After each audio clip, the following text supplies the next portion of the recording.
Justice Institute, along with Mark Chubb. We are so grateful to have you here with us today for the opening of this wonderful, wonderful exhibit.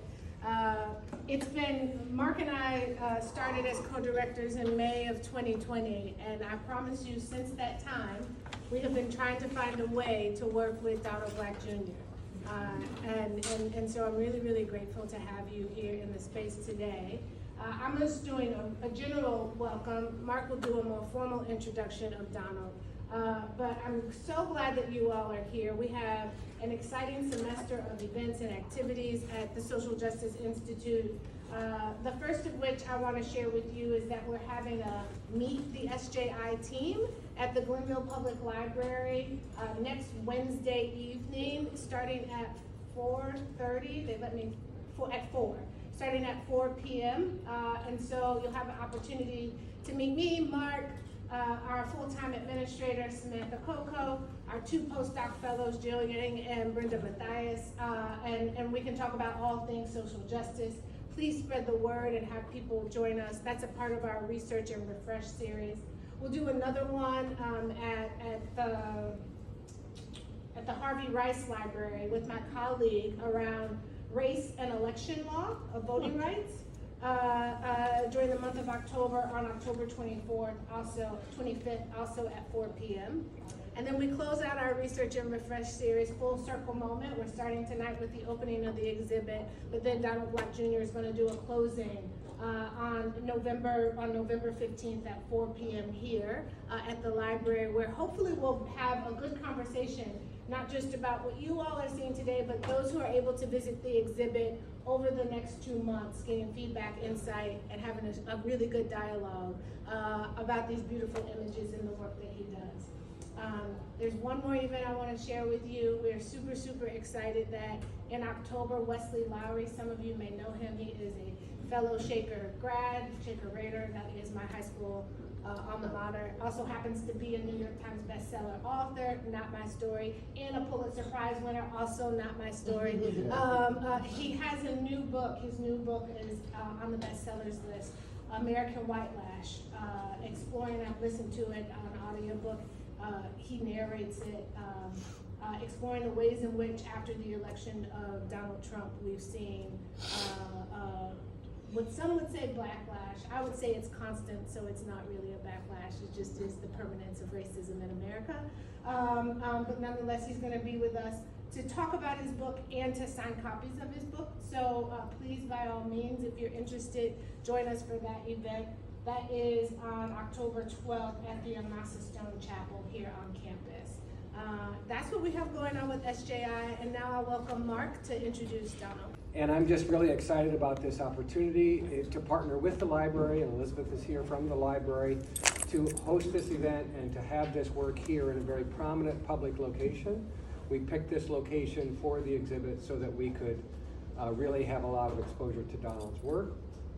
And as you know, Donald Black Jr. is an accomplished, award-winning photographer who really focuses on the lives of everyday Black people, especially children, and really flips the script of the dominant narrative that often perpetuates stereotypes and racism. And so I think it's really powerful to see these images and to hear from Donald. Donald was the recipient of a 2007 International Nikon Award, and he funded the artist-run space Balance Point in the Mount Pleasant neighborhood. And Donald's work is really a combination of his life, his activism, and his photography that are intertwined together, and he's the best person to tell that story, so I won't say more about that. I will say on a personal note, I had the privilege of working with Donald a number of years ago, and on a project that I really learned the power of truth-telling from Donald. And he taught me a lot of lessons, and we learned the power of dialogue and being in conflict as a way to break through some of the ways in which our systems are inadequate in dealing with systems of injustice, inequity, and racism. And so I learned a lot from Donald, and I'm indeed grateful that you're here and that you're a part of this, and we're so proud to have you. So let's welcome Donald and interact with him. This is a conversation. He'll share a little bit, but we really want to make this interactive. And before, I want to make sure people know about this, because if you put your questions up here or comments up here, it will go to Donald and it will feed that closing conversation as well. And so this is going to stay up, I think, and so there's an opportunity for that. So let's welcome Donald. Hello, everybody. So, where to start? So ideally, we're gonna have an artist talk when we do the closing in a couple months. But I can always just talk. I got a lot to say all the time. So I figure I would just kind of share with you guys what's on my mind, what I'm thinking, kind of right now, and where we are, and how we got here, and that sort of thing. I have no clue how much time I got. And then feel free to, this can be a kind of a conversation. I'm kind of curious to know what some of y'all thinking of. I feel like ultimately the work is my initial conversation that I'm having with everybody in the room, arguably. So I just want to share what some of my thoughts are now, though. So separate from the work, Mark and I met, and it was kind of like a DEI situation that we were in. And I found myself the black guy who was excited to talk about racism in an environment where people hadn't really been forced or prepared to be in a conversation with somebody who's like excited about talking about it. And I think that's kind of how me and Mark got closer than just two people that's in the DEI, because I felt like I needed to call out some stuff that I was experiencing, and Mark is like, Donald, can we talk more about that? And that turned into this exhibition ultimately. Like, so without the confrontation that we experienced, there wouldn't be an exhibition. Ironically, I rode my bike from Shaker to one of the meetings, and I popped a wheelie all the way up to whatever building we met at. On campus, and I got followed by the police into the whole DEI meeting. So for me, it's kind of like, sometimes it's hard for me to get people to believe what I'm experiencing. And so I'm usually excited when it's happening in real time, because then I'm like, see, this is what I can't put in words. So coming to the event, before I got to make it all the way down the hallway, there was a gentleman who wanted to have a conversation with the artist, and he asked me if I experienced, a couple bike shops that he was affiliated with, and I shared with him that I had an uncomfortable experience at one of the bike shops that he has some kind of connection to. Me and a group of, specifically some of these kids, was dealing with somebody extremely racist who was uncomfortable with us being in there. And my role around the young people on pedal bikes has been to make sure it's an adult with them. And not an adult with them to tell them what to do and what not to do, but an adult with them so the truth can be extracted from some of these situations that young black folks are experiencing. And that was the experience that I had at one of the bike shops that he's affiliated with. So I said I had an uncomfortable experience, and I haven't been back. He asked me, was I threatening? Was his question. And I just kind of thought to myself, like, okay, so what makes me threatening? So I'm throwing back a series of questions to him. And from my experience of being in a conversation with someone about race, or someone who's an overt racist, is to ask a bunch of questions. I'm asking him questions, having him challenge himself about what he's actually saying, because I'm not triggered by being in a conversation with someone who is not uncomfortable hiding who they really is. It opens the door for me to express myself and be completely who I am. So it's just interesting that the conversation of being black and black men or black little boys or racist Cleveland, Ohio, or whatever we're talking about, is kind of like it was staged or something. Like we couldn't even make this up, that this is the conversation that he's having. And so after he's trying to be dismissive, now that he realizes, to me, in my opinion, he realized that I am prepared to be in this dialogue with you. So now he's being dismissive and he tries to redirect the conversation. And then I redirect him and focus him on the conversation that we're having. And then he asked me if I wanted him to leave. And I told him, yeah.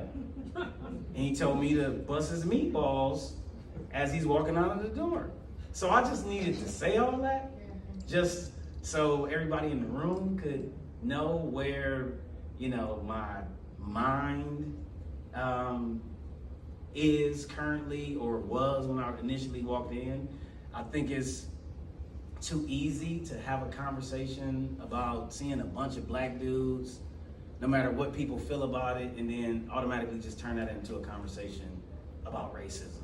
You know, I feel like that's the easy thing to do. I think the harder thing to do is to experience a different perspective of it. You know, me having all kinds of experiences with police and racism in University Circle. I mean, you know, the first cop car I was put in was University Circle Police. On my way to Dome Brook to get a water sample to take back to school, and then I learned what truancy was, even though I got a note. And me and my two friends got notes. They put us in handcuffs as middle schoolers and put us in the back of the car. Like, I spent majority of my life on this part of the city we call University Circle. And I learned a lot about race and racism in ways that I didn't even really realize it until I got older. So I've been playing the role of, I'm having a different experience than what people are seeing, right? It's oftentimes down on, well, why did they put you in the back of the police car? Or why did Shaker make you straddle your pedal bike across the intersection and tell you that you don't fit the description? They were looking for somebody with a different color bike and a different color hoodie, but I gotta straddle my bike and walk across the intersection. And people say, well, why did they do that? Or I could say that over a year ago now, we get chased by Shaker police on pedal bikes. I mean, Aisha bailed out two of my little homies out of the jam that they were in because we were in a group of people riding pedal bikes, harassed by Cleveland Heights, followed by University Heights. And by the time we get to Shaker, I am yelling at the little boys around me saying, this is not the gas station to stop at. And I'm arguing with some of my white friends saying, but you should be able to stop there, Donald. And Donald is saying, fuck all that. What I'm saying is, this is not, what this 12-year-old needs to know is this is not the right gas station to stop at. So he can walk around and people can teach him that, oh yeah, you should be able to go anywhere and you should be able to experience anything. And maybe he should, but the reality is us stopping at that gas station turned into a 45-minute police chase that eventually turned into 6 police cars where 2 officers are jumping out of the car, running and diving after one little boy. And people say, well, why did they do that? And then we could say, oh, well, did you follow all of the safety laws? Did you stop at the lights? Did you stop when the police told you to stop? Did you call Shaker police to let them know that you were riding through the neighborhood? It's like, no, we stopped at the wrong gas station. See, to me, it's clear. If we wouldn't have stopped at that gas station, they would have did what the other 2 cities did. They would have followed us out, pretending to be our escort. But on the ride, I gotta make sure I teach the people that's with me that if they're behind you, they're not escorting you. Because where is the escort? In front. So if 3 cops behind us, this is not an escort, y'all. They are following us. They are escorting us out, that kind of thing. So I really enjoy being able to be alert in these situations that I am not able to avoid. Even if I'm coming to an art show with my name on the wall, that I'm not able to avoid it. You know, and I feel like what people won't say is, or people are tired of saying or tired of hearing, is they're stopping us. He's questioning me. I'm being put in the back of the police car because I'm a black dude. Like, that's my perception of my reality and the reality of a bunch of people around me.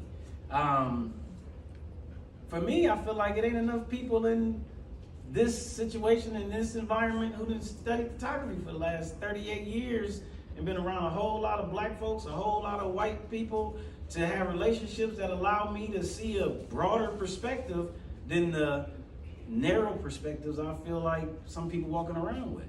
So I was attracted to taking pictures of the bikes, and I wanted to take pictures of the dirt bikes. But every time I saw a dirt bike, I missed it.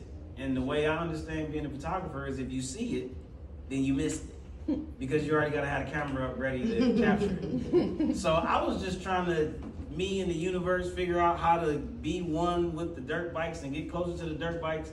So I'm taking pictures of the little boys at Harvey Rice Library popping wheelies. Cause I was thinking that was gonna help me manifest that, print some of them out, pin them up on board, and just try to help bring it towards me, right? And I'm giving the kids pictures for Instagram. And then they teach me how to pop a wheelie. And then I find myself in high-speed police chases with Cleveland police with helicopters over my head because I'm in the back of a pickup truck with the dirt bikes. And when I'm in the back of the pickup truck with the dirt bikes, what I learned is all the guys on the dirt bikes are arguing because they can't make up their mind on what corner they're gonna go pop wheelies in front of next. And each corner had a pack of little boys who was all popping wheelies waiting for them to come down the street, just like the kids at Harvey Rice. So the way I experience the pedal bikes and the dirt bikes and the takeovers and Operation Wheels Down and Wheels Up and all this stuff that you may or may not have details about is exhilarating for me. I've been watching people pop wheelies in Cleveland since I was a 5-year-old on Maud Auburn with my cousin, and they would pop wheelies down the street.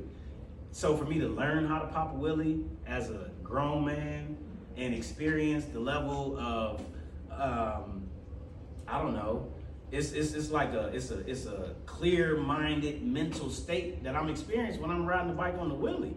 I'm so alert and so present and so in the moment that I prefer to ride my bike like that, right? So I don't have to imagine what these guys are experiencing. I'm experiencing it as well. Like, I feel like I've been riding my bike up and down Euclid since I've been telling the kids at Newbridge I wanted to live to 100. But I found myself going up and down Euclid with doctors, nurses, and ultimately white people. Like, I felt like I was out of place riding my bike up and down Euclid. And once I got closer to bike life, dirt bike culture, Mount Pleasant, Willie Kings, all of this, I felt like I found like my tribe of people who are at least seeking a similar feeling as me. You know what I'm saying? So that's what's happening with the pictures. I just so happen to have been taking pictures my whole life. So I'm like feeling like I'm supposed to be doing what I'm teaching other photographers, is taking a picture of my secret inside world and sharing a broader perspective on whatever it is to, you know, people outside looking in. Like, I feel like situations like Bike Life, Cleveland, Black Men, it's not enough of an insider's perspective bringing itself to the forefront. For me, that's what I found purpose in, is bringing a part of my secret inside perspective and world to the forefront. I can keep going, but I'm curious to know what are y'all experiencing when y'all seeing these images when y'all come into the show? Anybody? Okay, what about was my town, because we rode bicycles. At the time, they were 10 speeds, but our brothers and some of the older kids in the neighborhood, they kind of tinker with their bikes, change the handlebars, bigger tires in the front or in the back or whatever. So I was wondering what inspired you. Was it just because of your upbringing, what you were surrounded by? In terms of inspired me to shoot Do the photos, yeah, the exhibit here. So, working on bikes since I was a kid. I went to, what is it, on 131st in Benwood, Easy Rider a lot as a kid. The bike when he got introduced to me, I was 4. My mom taught me how to ride a bike on 123rd in Angeles, and I couldn't start myself off.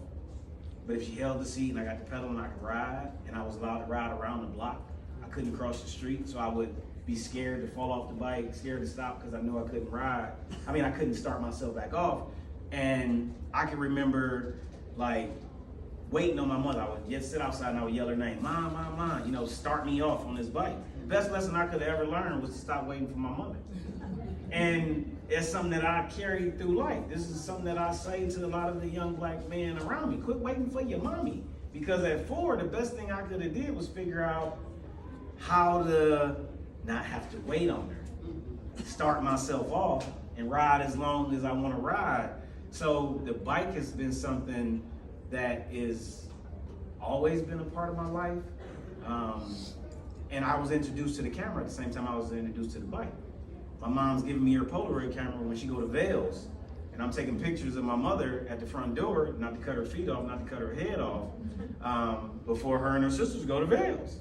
So I'm shooting Polaroids. When I look in her photo albums, I see these pictures and these images that I actually seen. So there's no disconnect from me as a photographer, me and the bike. Like, these things that I do have always been a part of my life. And so for me to be able to pursue being an artist, as long as I've been able to pursue it, it's been a journey of me trying to figure out what I'm supposed to take pictures of. If I can take pictures of anything, what am I supposed to take pictures of? So as I'm teaching other people to be artists or things to think about, or teaching other photographers, I'm ultimately taking my own advice. So the inspiration to shoot the bikes is being a black dude, feeling like it's insider perspective that's missing. Me feeling like if black people having a terrible experience being in America and in these cities and dealing with the police, to me, all of the niggas on the dirt bikes is the only ones acting like they pissed off about it, and it feel good to me to see it. So the fact that it feel good to me to see it, it makes me want to be a part of it. It makes me want to contribute to the energy that's surrounding it, and it makes me want to be a part of the conversation being had about it, because I feel like I've been allowed and had help and assistance and people engage with me in a way that allows me to have my own unique perspective to being able to be a part of the conversation. So it's probably a sequence of things that's my inspiration for taking the pictures. Yeah. Can you say where are they? Kinsman between 116th and MLK, with the AutoZone to your left. Coming up Superior after you make a left off of East Boulevard. Coming up Kinsman, 79th, corner store is over there to the right. They about to go up the hill.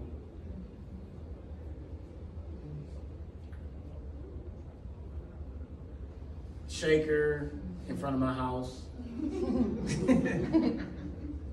So that's what I call baby bike life. All the kids going to school, and I was fixing their flats and tires and all that kind of stuff. So it was kind of like I had 3 worlds.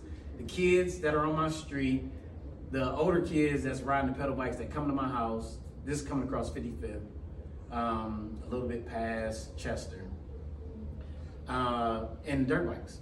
And then they all overlapped. This is coming up Broadway at the Broadway Harvard little split. We just came from under the bridge. This going down Woodland on our way to 93rd. Now that last one, those were dirt bikes. Yep, the last one is dirt. Yeah, those are motorized bikes. There's a few of them that's motorized bikes. That's on the top of the, that's Cleveland Clinic on the top of the parking garage. Coming down Kinsman, dirt bikes. So ultimately what I learned was the dirt bikes and pedal bikes, all of it is interconnected. So if you on a dirt bike and you got a bunch of followers, he is one of the people following you. And it's a list of these older guys, and I say older, mid-20s and up, who are followed by the younger guys, 19, 18 and down. And like that's who they following on Instagram. I mean, I kind of got on Instagram, learned how to pop a wheelie, start taking pictures of pedal bikes and dirt bikes all at the same time. So my introduction to social media was following Black life culture. Zelma George parking lot near the baseball field, the baseball diamond. No, I was interested in, from the outside looking in, like what's so offensive about it, about popping the Willie? What offends? It's not offensive to me, but the comments I've read on next door from people in the neighborhood is that they're reckless, they hold up their light, they're rude, they jump in front of you, or these are just things I've read. I don't know, I let y'all pass, I'm cool with it. I do the same thing, get out the way, watch. Anybody, yeah, jump in. I do have, who are you talking to? Yep. I was gonna respond to that question, but you might go. No, well, thank you. I was gonna say, I love your artistry. I wanted to come see these pictures, but when I look at them, I see stress. And I'm talking about my stress. And the reason is because when I see young people do this, I am concerned, like, are they gonna fall? Like, I'm sitting there worried about them. Not myself per se, but the kids. And so I do ride bikes, regular bikes, not the pedal bikes. Well, they pedal, but a group, like a 10-speed or whatever I do. And sometimes, it's a large group sometimes, and we'll have little kids come and do this. And then when they do the wheelies, they're going in and out, of people, and we're all trying to just be defensive so we don't fall. And I never understood, I never understood why they feel the need to do this. I did it as a kid, so I know it's fun. But now that I'm grown, I realize how reckless. I'm not on next door doing that, but I can see, when I see those four-wheelers, I want to go the other way. I don't want any part of that because to me it is reckless. Not maybe for you, and you. But I see these kids and I'm like, what are they doing? Like, it's dangerous. Like, that's what I see. And I get stressed, but I love your pictures. Like, I like to see the stillness of it. Like, don't move, just stay right there. Can we go to the gentleman in the back? Okay, Oh, hi. the young lady in the back. No, you're fine. So, actually, I'm gonna be honest and say, like, when the kids are there in front of me, I do get annoyed because I'm scared I'm gonna hit someone. That's my number one thing. I don't wanna hurt anyone. My second thing is, I get why they're reckless because I'm Psych MP, and kids, a lot of inner city youth, regardless of race, they'll say that I'm not gonna make it to 18 anyway. So what's the point? If I'm gonna die, I might as well die having fun. I hear that a lot from youth in the inner city that they're not gonna even make it. So to them, this is, it's no different between this danger and other dangers of being shot by somebody or beaten up or whatever. That's interesting Experimenting with because, drugs. Ozzy said it, or experimenting with drugs. but for me, part of what I appreciate is I'm somebody who only ride my bike around town, popping wheelies, and it's not me being reckless. It's actually got me more alert than anybody that's around me. And I would argue that when I'm not popping a wheelie, it's more dangerous for me to be on a bike. I almost got hit by a shaker little garbage dude today. And what I told my wife was, if I would have been popping a wheelie, he would have saw me. Because what it's doing is making people more alert to the point where drivers are uncomfortable that I'm going to hit one of these people.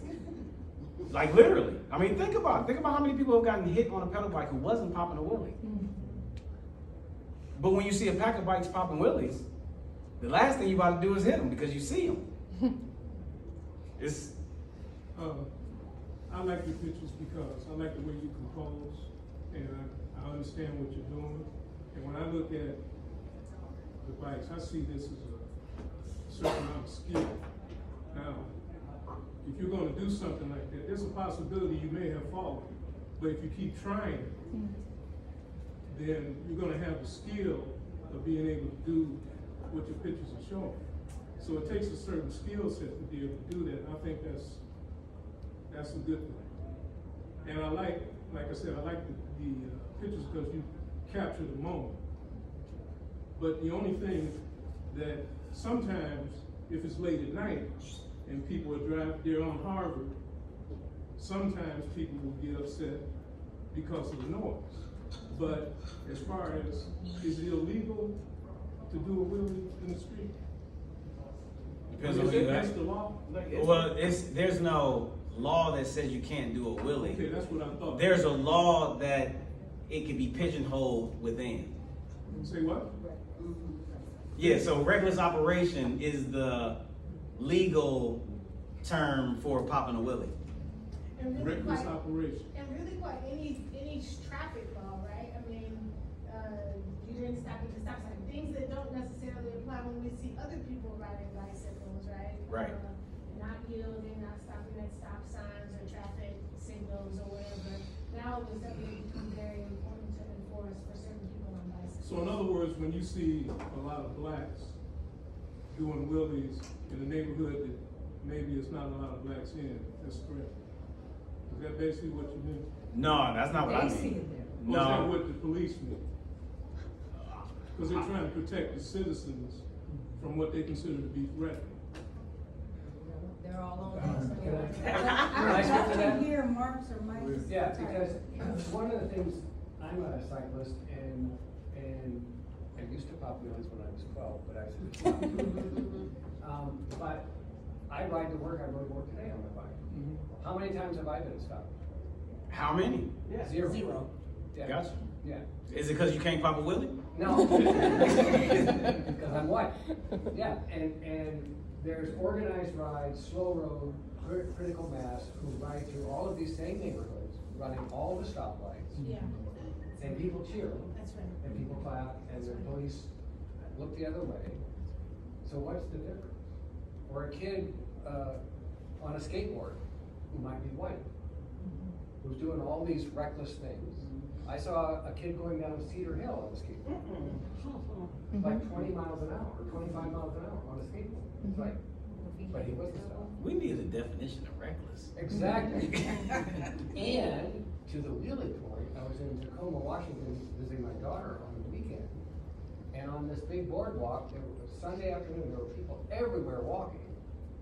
And a kid is riding a wheelie, weaving through all of the traffic on the boardwalk. But nobody said anything. I'll let you determine what race he was. Carmen, were you? Yeah, I came late, so I don't know what has been talked about for the first 30 minutes, but I'm curious about the theme of freedom in the work. And so I'm hearing a lot of talk about white and black and reckless, but not enough about freedom. And so I'm interested in you discussing that element in the work. Because for me, reckless, the definition of reckless is not knowing your place. And we all know our place. We know how to take a ticket out of the parking garage, to park, to walk up a flight of steps, to ask the person at the desk, where is the gallery, where the talk is with Donald Black. So for me, it challenges me about the ways in which I consciously or unconsciously follow the rules, even to my own detriment. And so there's something for me in looking at the work and looking at these young people that pushes me to learn something new. So I'm curious about the vibration of freedom in the images. Okay. So when I'm thinking freedom, the story of me learning to ride a bike as a kid is the early introduction of it. I could not be at the house because I could ride my bike around the block. I was free to go up and down the street and that sort of thing. And getting older on my bike, I was able to go to different neighborhoods. I went where I wanted to go. The bike had always, for me, been a symbol of being free to move around however I choose to move around within, whatever I was allowed to do, whatever I had permission to do or where I had permission to go. So with the bikes and the wheelie specifically, my personal feeling of it is a exaggerated feeling of freedom, just in general, like the physical experience of it. Kids can come to my house moving around. It's like a vehicle for a 13-year-old or 12-year-old or 20-year-old when I'm looking at pedal bikes in reference to freedom. And ultimately, the Papa Willie feels like flying, like the physical feeling of riding on one wheel, where you find yourself at a point where you're not falling forward and you're not falling backwards. Like it's a feeling of freedom all in itself.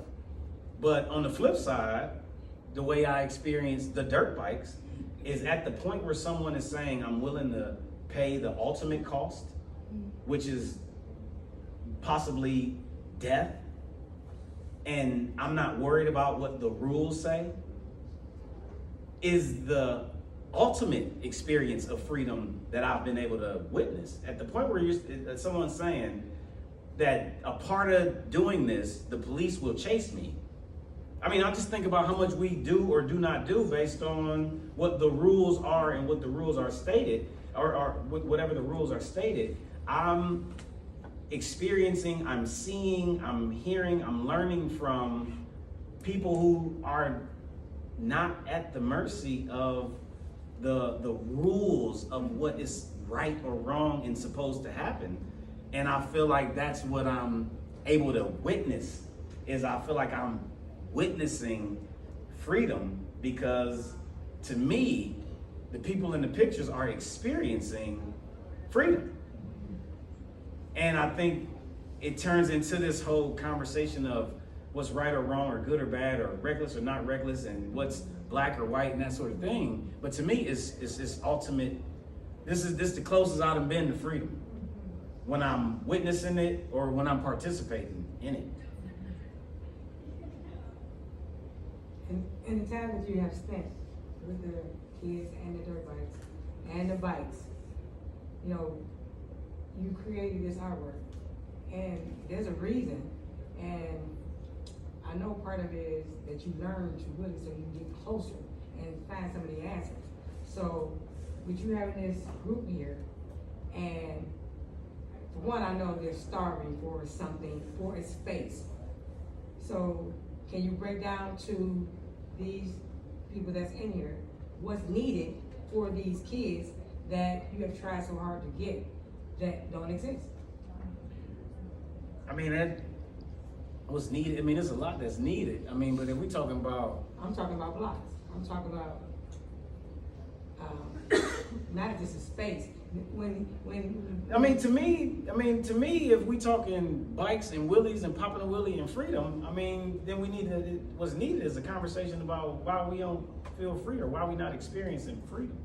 You know what I'm saying? Like, I don't think one thing is the solution for it at all. Well, I'm just saying they haven't chose to create a space for, you know, you got the bike lanes, you got. See, to me, I don't really believe in the system to create the solutions for what's needed. To me, I feel like this is the solution. I feel like they ain't asking nobody's permission to go and ride bikes and pop wheelies. Like, these dudes right here are not at the mercy of whatever the confinement is. There are no restrictions. Like, at the point where you sitting here and you saying that we about to all drive to Cleveland, all 500 of us, and we about to pop wheelies all the way around Cleveland, and then we're gonna go to Detroit, and we're gonna pop wheelies in Detroit. It's what's needed is already happening. There is nothing needed. Gas. You know what I'm saying? It's kind of like, to me, this is what's needed. It really is. I was thinking about bigger than that. That's fine. This is what it is to me. Cause a bike lane, a lane like. Well, I wasn't talking about bike lane. I'm talking about a couple streets, blocks, with all these empty lots that we got, and all these empty. Right, spaces. and who gonna say that they already did that? They used the dirt bikes to get the land over by Opportunity Corridor. Like, so if anything is needed, is people who have nothing to do with the system itself, Right. recognizing, seeing, experiencing a shift of perception that like this form of expression is what's needed. It's art. It's creative expression, quarter mile, where everybody could go pop wheelies. It's happening with or without it's happening with the rules or against the rules. It's already happening. It will be great. And then we're gonna have to figure out insurance, and then we're gonna have to figure out waivers, and then we're gonna figure out liability, we're gonna figure out who's gonna have to underwrite it, and they ain't nobody gotta figure none of that out. I feel like this is freedom from all that. and it's catch me if you can. I mean, and they practicing more than the people that's chasing them. You know, I don't know. It's interesting. So thank you. As I told you when you came in, my dream come true to see you here. I've been following your beautiful work for some years now, and the one on Kinsman, the chess, father and son playing chess, and that like your attention and the silhouettes, and it's just so when I started seeing these images. That my mind went to the beauty of that expression, of that dignity of people, of standing up. I have to say, I am really bad at riding bikes. I learned very late, and so that would probably, like if I had my child doing it, I'd probably be as stressed, but I see, like, you know, I really see beauty and strength and like a good sense of power, kind of what you said, like the response, it's an effect, not necessarily a cause, right? And it's a need to show and stand up. And so because I've been following your work, I've also seen you talk about how you share your work in outdoor spaces that are more likely to be exposed to people that are represented in the work. And that, you know, resonates a lot with me. I you know, again, driving through Kinsman is just beautiful because of that, seeing the school and the child pointing like this with a microphone.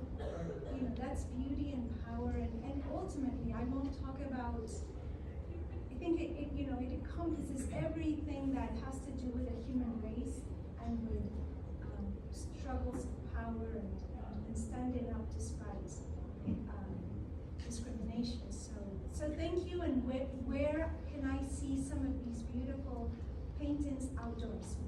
Where are you going to put We working on some outdoor, but it'll probably be near the Mount Pleasant neighborhood, definitely. Thank you. So you painted the father and son and the chessboard? I've seen that. This photo, yeah, that's me. Oh. Yeah. Awesome. It's a Yeah. picture, right? Yeah, it's And the photo. Harvey Rice Library as well. Yeah. And I know you had your answer. Yeah, with the glasses. Oh, you know, what I see is unity, and I see that it's so necessary, again, in particular, you know, in our city, in our county, in our state, and it's hard to find that unity, and that's just really critical, and really being free, you know, because everything is relational, and having that space to be free, because sometimes you don't always get that space, and I can see how, you know, you have a sense of freedom for what you do, and keep doing it. Thank you.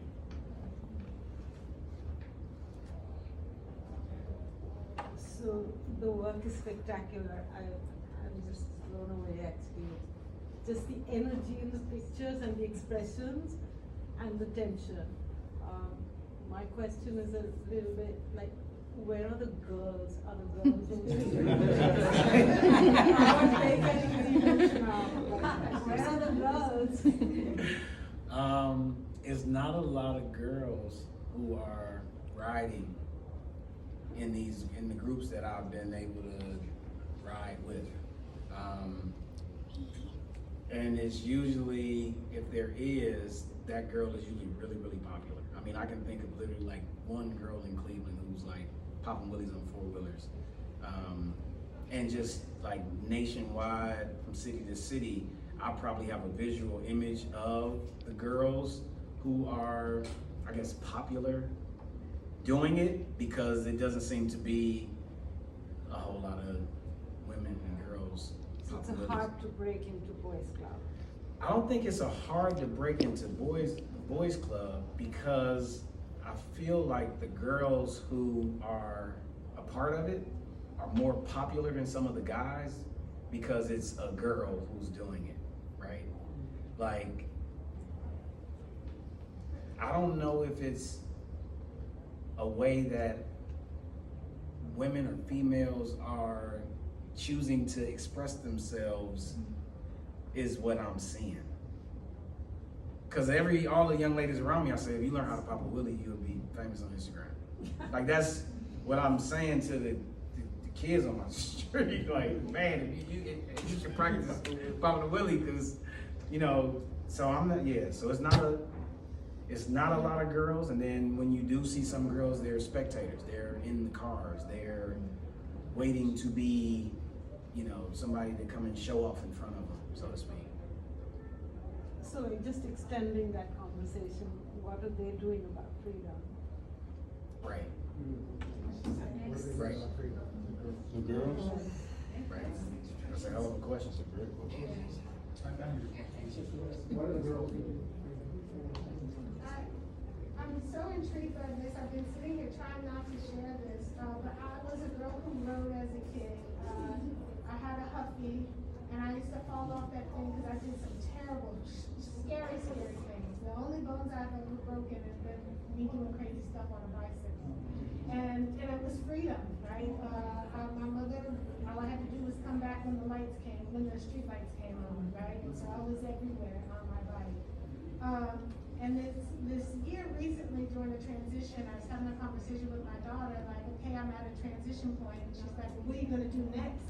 And I'm like, I don't know, how do I figure it out? And she said, well, what would you do? Like, and I said something like really formal, like, oh, I've raised my kids and they're happy. And she said, no, I'm not talking about like that, like the inner you, what would you do? And I said, I would ride a bike, right?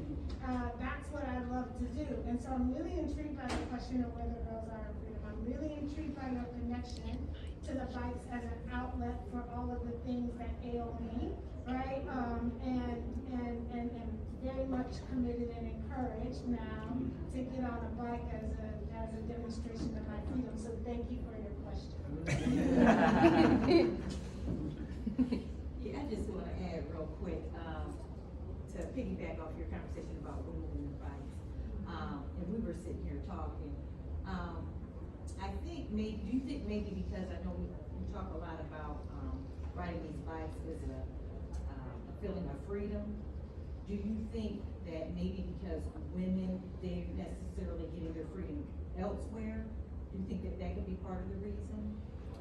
Well, from listening to the conversation, what it put me in the mindset of the question of where are women possibly getting their expression of freedom in relationship to the bikes made me say to myself, where are women getting their expression of freedom in relationship? Because I started thinking of all of the ways that I am experiencing or witnessing guys do it, right? So I started thinking basketball, I started thinking football, we love smashing into each other. Then I started thinking gangs, and I remember watching 50 people fight and jump people into gangs. And I think somewhere in there, or somewhere in my head, I started linking like the expression of rage to the expression of freedom, because I feel like part of what I'm experiencing when I'm feeling free is the expression of rage. Then it just turned into a whole nother question of where and when are women, what's the expression of rage? Like, so do you feel like you're exerting like control over that bike? I feel like I'm releasing the violent, rageful energy that makes people say that I got a hell of an energy when I'm around them, or that I'm passionate, or the way I express myself. Whatever that is in me, I feel like I'm able to release that. And I feel like this is one of the only ways that I'm able to express that particular feeling. That particular feeling, that energy. Like the conversation, I get to release a level of that same freedom, rageful energy. Well, I think, and I ride bikes too, and always have and still do. And I'm just thinking, when I'm riding my bike, it gives me a sense of being free, but it doesn't come from a place, I gotta get on this bike now because I'm angry or raging. But I think it It does relieve stress. Well, and I think what I'm implying is the willy, it's Is what you- specifically Okay. is what's attached to that freedom, rage, violent release. And it's not even the control over the bike, it's more of not needing control, like the relinquishing of control. Submitting, so you're almost. All 100%. Because that's the only way for you to find yourself on one wheel, not falling forward and not falling backwards, it's like you become a mechanism or another gear or something attached to the bike that's different from what I would call just riding a bike. I just want to say the question or the comment about women and girls. I've been on the ride out with the groups, and this is like a shameless plug, but just stay tuned because I'm writing a novel about a young girl who is from Cleveland, who is part of the bike life world. So I'm thinking about her very much so because I'm just in love with the boys and the world. And if you ever have been on a ride out with if you go, it's organized, it's fun, it's exhilarating. There's so much joy watching them, like the skill that they have and the cheering on of each other. It is like, it's beautiful. It's so beautiful. So, yeah. I was just curious as to how large the club is, and like, where do we find these people? Whether to see them or stay away, which one? But like, how large are the clubs? I mean, it's not one specific club. Oh, I it's mean, multiple here in Cleveland? It's a ton of different small groups that I guess would fall under the, umbrella of bike life. I mean, to me, it's like, I call it willy popping culture. Okay. I mean, I feel like you find yourself in some community of bike riders. If you see somebody popping a wheelie, we saw maybe 4 young men riding their bikes through Case. I seen that their seat was bent. Allie said, I wonder do they pop wheelies? And then I said, oh, well, all their seats are bent down. So whether they are, no matter what neighborhood they're from, I know that they pop wheelies because their seat is bent, angled down. So when you're popping a wheelie, then your seat is actually flat. Okay. If that makes any sense. But it's an unofficial club. Okay. And then how long do you wheelie? Like just? I mean, one young man wheelie from here to 18th Bondford. 13-minute wheelie was the longest wheelie that I rode and witnessed. I mean, and then on the dirt bikes, you got people wheeling on 93rd from Miles all the way to Quincy. I mean, a lot of it is, I mean, this to me is high level skill. It's something amazing to watch and witness. So I have to wonder how they do on a unicycle. That's what And what kind of energy would they get if you saw like 50 unicycles, going on about the city? Would it just be more positive or, My argument to the unicycle, because a few people are like, Donald, why don't you try to get them on unicycle? I think a part of it is being able to, I think for it to have a similar like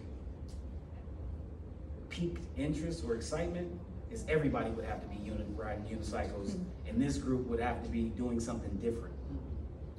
Like I think that's a part of it, is the fact that we all riding bikes. Most people know how to ride bikes, but now I got creative expression attached to my bike. I think it's easier to see somebody ride a unicycle and say, oh, I can't do that. And I think when you watch somebody ride a pedal bike and see them wheelie, I think the person who can't wheelie can see themselves as, it's like, oh, if I practiced, if I tried, if I learned, something about it just feels like anybody in here could be wheeling, It's an accomplishment. I'm just wondering, I'm out of touch with kids these days, but doesn't anybody want to be president anymore? That's not what he's talking about. Yeah, why are they mutually exclusive? That's the thing that I don't know.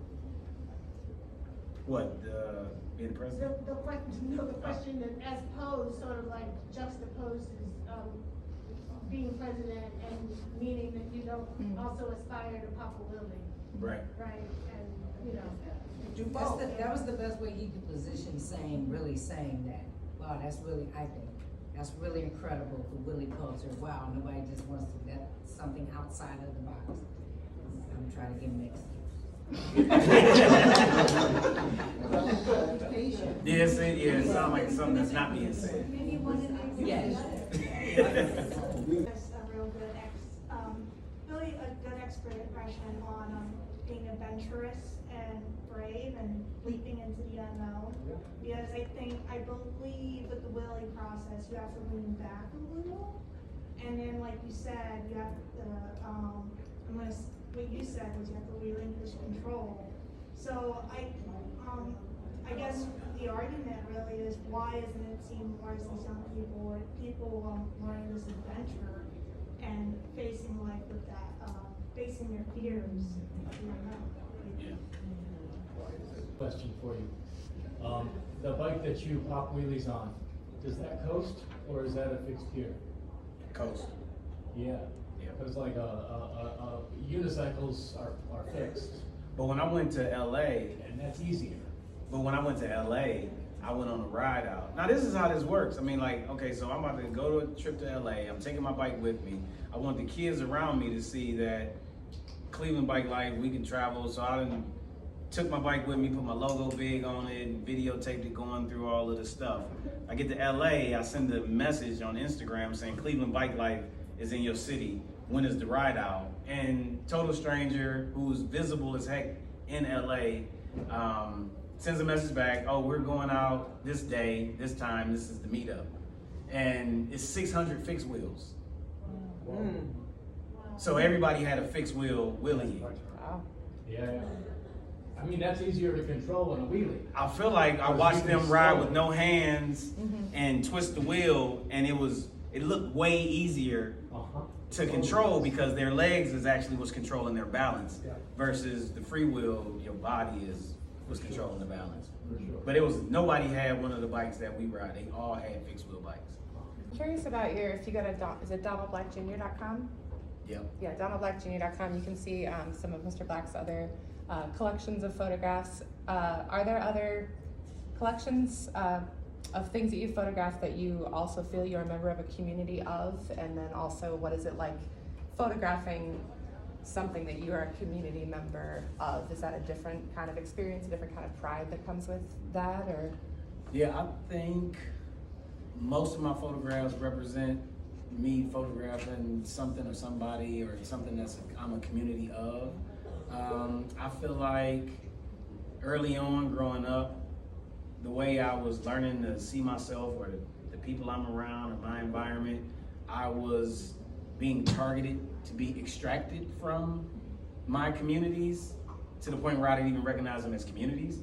And then once I got to the point where I realized that photography was something that I would spend the rest of my life doing, once I'm trying to figure out what I'm taking pictures of, I was excited to have the epiphany that I'm supposed to be taking the pictures of the communities that I'm a part of. Yeah, it's kind of, I feel like that's my purpose or something. Yeah. Perspective to a whole lot of communities. And that's what I feel like one of the things that has been my takeaway of studying the photo history on an international scale is I don't really feel like I experience too many insider perspectives. And you feel it when you watch it, see the photographs. Thank you, Donald. Thank you, Al.